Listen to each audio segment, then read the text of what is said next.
Hello, good morning. Welcome to Tanumanu vlogs. ఈరోజైతే మేము సింహాచలం వెళ్ళామండి.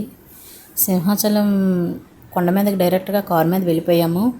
డైరెక్ట్గా ఎక్కడికి వెళ్ళామంటే పుడుదారు ఉంటుంది కదండి, దాని ముందు వైపు దారి దగ్గరికి వెళ్ళామండి. అక్కడే తలనీళ్ళలు కూడా ఇస్తారనమాట. అక్కడి వరకు అయితే వెళ్ళిపోయాము. అక్కడికి ఒక 2-3 నిమిషాలు వాక్బుల్ డిస్టెన్స్లో ఉంటుందండి కారు పెట్టడానికి. దర్శనం వైపు అటువైపు వెళ్ళొచ్చు, గాలిగోపురం వైపు కార్లు పార్కింగ్ చేసుకోవచ్చు, ఇటువైపు చేసుకోవచ్చు. ఇది మేము పుట్టుదారి దగ్గరికి వెళ్దాము, ముందు కాళ్ళు అయ్యి కడుక్కొని అప్పుడు దర్శనానికి వెళ్దాము అని అక్కడైతే కార్ పార్కింగ్ చేసుకొని 2 నిమిషాలు నడిచి వెళ్ళిపోయాం అన్నమాట పుట్టుదారి దగ్గరికి. మేము వెళ్తుంటే దారిలో అయితే ఇలాగా అదే పుట్టుదారి దగ్గరే సేవ చేస్తున్నారండి. దీని ఎదురుగానే పుట్టుదారా, పక్కన కూడా కనిపించేది రామాలయం అన్నమాట. సేవ అయితే సింహాద్రప్పని సేవ అంటే చాలా ప్రసిద్ధి అండి. మా వైపు అయితే మాత్రం మీ ఇంకా కొన్ని ఏరియాల్లో ఎలా ఉంటుందో నాకు తెలియదు, కానీ మా వైపు అయితే ఏ పండగైనా సింహాద్రప్పని సేవ ఉండవలసిందేనండి. కొత్తగా పెళ్ళైన జంటలు కూడా అదే బట్టలతో వెళ్తారని మొక్కుకుంటారు. పెళ్లి బట్టలతో అలాగా పెళ్లిపేటలు మంచి లేసి ఇల్లు ఉంటారు, లేకపోతే మరుసటి రోజు ఆ బట్టలు వేసుకొని మళ్ళీ ఇల్లు ఉంటారు దండలతోని. అలా ఒక్కొక్కరు ఒక్కొక్క రకంగా మొక్కుకుంటారు, అలా వెళ్తూ ఉంటారు. ఇదేనండి పుట్టుదార. పక్కనే రామాలయం, ఇటువైపు ఇంకో దేవుడు ఉన్నాడండి. ఈ ఫస్ట్ టైం చూడడం అండి. నేను చాలా సంవత్సరాలు బట్టి వెళ్తున్నాను, అయినా ఈ రామాలయం ఉన్నట్టు నాకు తెలీదు. ఫస్ట్ టైం చూస్తున్నాను. ఇదేంటంటే చందనవలుపు ఉంది కదండి, చందనవలుపుకి టికెట్లు బుక్ చేసుకోవడానికి ఆన్లైన్లోని ఇచ్చారండి. అది అన్ఎక్స్పెక్టెడ్గా నాకు దొరికింది. వెంటనే మీకు ఎవరైనా వెళ్తే బుక్ చేసుకుంటారు కదా అని పెట్టానండి. ఇదిగండి గాలిగోపురం దగ్గరికి వచ్చాము. గాలిగోపురం దగ్గరనే ఫొటోస్ అయితే తెగ దిగుతున్నారు అందరూ.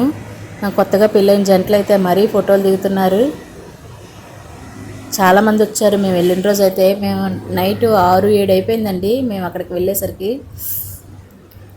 దర్శనం అయితే ఇప్పుడైనట్టు ఎప్పుడూ అవ్వలేదండి. అంత ఫ్రీగా ఖాళీగా ఉంది.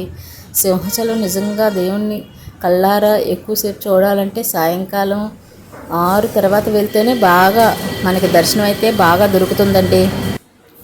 ఈ గాలిగోపురం దగ్గర అయితే చాలాసేపే అలా కూర్చున్నాం రిలాక్స్గానా, ఎందుకంటే గాలి అది వేస్తుంది.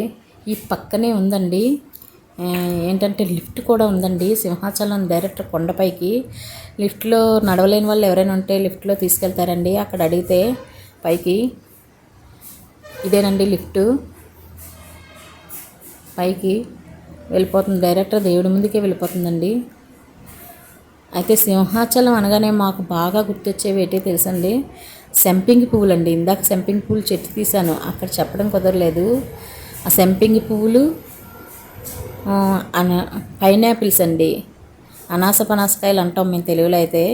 పైనాపిల్స్, పనసపళ్ళు, పనస్తన్లు మాత్రం అక్కడ కొనుక్కొని తినాలండి. చాలా స్వీట్గా ఉంటాయి పనస్తన్లు అయితే మట్టికి. ఇవి మాత్రం మేము సింహాచలం వెళ్తే చిన్నప్పుడంతా కంపల్సరీగా పైనాపిల్స్ తెచ్చుకోవాలంటే ఇప్పుడు మా ఊర్లో అమ్ముతున్నారు, కానీ ఇన్నాళ్ళైతే అక్కడికి వెళ్తేనే దొరికేవన్నట్టుండి మా చిన్నప్పుడైతే. పైనాపిల్స్, పనసకాయలు, ఇప్పుడు మామిడికాయలు కూడా పెడుతున్నారండి. బాగా ఎక్కువ పెడుతున్నారు సింహాచలాన్ని. కొద్దిగా మా దగ్గర మీద తక్కువ రేటే ఉన్నాయి. అనకాపల్లి మీద సింహాచలాన్ని అయితే మామిడికాయలు అవి తక్కువ రేటు ఉన్నాయి. మేము క్రిందటి సంవత్సరం వెళ్ళప్పుడు కనుక్కున్నామండి. ఇతనైతే జాతకాలు చూసారండి. అలాగా అక్కడ కూర్చుంటే కనిపించారు, అందుకని వీడియో తీశాను. గాలిగోపురం ఎదురుగా శివాలయం ఉంది, అందులో కూర్చున్నారు ఆయన. ఇక్కడ కళ్యాణాలు అయ్యి చేస్తారటండి. మాకైతే వాతావరణం అయితే చాలా ప్రశాంతంగా అనిపించింది. సింహాచలం కొండ మీద ఉన్న గాలి మా ఇంటి దగ్గర అయితే ఉండదండి. చాలా బాగా గాలి వేస్తుంది, చల్లగా, వాతావరణం కూడా చల్లగా ఉంది. మనం గాలిగోపురానికి ఎదురుగా కారు తీసుకొని వెళ్ళామనుకోండి, చిన్న లెఫ్ట్కి తిరిగామనుకోండి, గాలిగోపురం ఎదురుగా నించొని లెఫ్ట్కి తిరిగితే ఫ్రీ లైన్ వస్తుంది అన్నమాట. ఆ ముందుని 300-100 రూపాయల దర్శనం టికెట్లు ఉంటాయి. కొద్దిగా ముందుకెళ్తే ఫ్రీ లైన్ ఉంటుంది. ఆ పక్కకి ఇంకా వెళ్ళి ఇంకా రోడ్డు ఉంటుంది. ఆ రోడ్లోంచి వెళ్తేనే మన పుట్టుదార ప్లస్ తలనీనాలు ఇచ్చేది ఉంటుందండి. అన్నీ దగ్గరలోనే ఉంటాయి. తెలుసుకోవడం అయితే ఈజీ, తెలియకపోతే అన్నీ కష్టంగా ఉంటాయి. మనం గాలిగోపురం కుడివైపు వెళ్తే ప్రసాదాలు అయ్యేస్తారండి. మనం దర్శనం చేసుకొని బయటికి వస్తాం. ఇటు సైడ్ దర్శనానికి వెళ్తాం, ఎడంవైపు దర్శనానికి వెళ్తాం, కుడివైపు నుంచి బయటకు వస్తాం అనమాట. నేనైతే చందనమూలికి ఒక్కసారి చూసానండి. చందనమూలికి ఆన్లైన్ టికెట్ బుకింగ్ది పెట్టాను ఇందులోని. ఎవరికైనా కావాలనుకుంటే మాత్రం చూసుకొని బుక్ చేసుకోండి. చందనమూలికి మాత్రం ఒక్కసారి జీవితంలో అయితే చూడవలసిందండి. అక్షయ తృతీయ ఈరోజు వస్తుందండి. ఇది థ్యాంక్ యూ ఫర్ వాచింగ్ అండి. లైక్ చేయండి, షేర్ చేయండి, సబ్స్క్రైబ్ అయితే చేయటం మర్చిపోకండి. థ్యాంక్ యూ ఫర్ వాచింగ్ అండి.